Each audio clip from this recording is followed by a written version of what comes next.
ঈদ করতে গ্রামের বাড়িতে এসেও আমার একটু শান্তি নাই। আমার বোনটা অনেক অসুস্থ, এর জন্য ওর একটু টুকিটাকি কাজে সাহায্য করছিলাম। হ্যালো এভরিওয়ান, আসসালামু আলাইকুম। কেমন আছেন সবাই? আমার বোনটা অসুস্থ, সবাই ওর জন্য দোয়া করবেন। তাই ভাবলাম ওর একটু কাজে হেল্প করি, যেহেতু একটা মাত্র ছোট বোন, আমার আর কোনো ভাই বোন নাই। তো এখন ওর কাজে একটু হেল্প করছি। আর আমরা গ্রামের মেয়ে তো সব কাজই করতে পারি কম বেশি, যেখানে যাব সেখানেই সবকিছুর সাথে মানিয়ে নিয়ে চলতে পারবো ইনশাল্লাহ। আর আমার বোনের বাড়িতে তো আপনারা দেখতেই পারছেন যে সব কিছুই আছে, ছাগল, গরু, হাঁস, মুরগি। আমার কিন্তু গ্রামে এসে প্রচুর পরিমাণ জ্বর হয়েছে। আমার কণ্ঠ শুনেই আপনারা বুঝতে পারবেন কণ্ঠটা কেমন জানি একবারে ভারী ভারী, গলা ভেঙে গিয়েছে।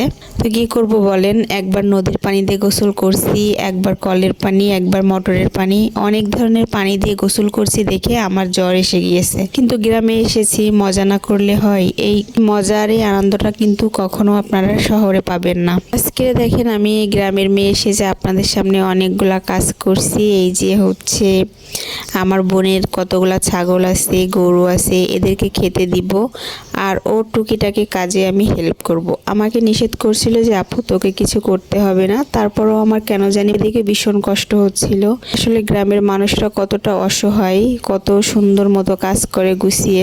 আমরা যখন টাউনে থাকি তখন আমাদের কোনো কাজই করতে ইচ্ছে করে না। গ্রামের মেয়েগুলো দেখবেন ওদের শরীর যতই অসুস্থ থাকুক না কেন সবকিছুর সাথে করে নিতে পারে। বোনের বাড়ি টুকিটাকি কাজ করছিলাম। কয়েকদিন পরেই হচ্ছে ঢাকাতে চলে যাব। সবাই আমাদের জন্য দোয়া করবেন যেন ভালোভাবে পৌঁছাতে পারি। আমি আসছি আর টাউনে যেতে ইচ্ছে করছে না, তারপরেও যাওয়া লাগবে, পরিস্থিতির শিকার, কিছুই করার নাই।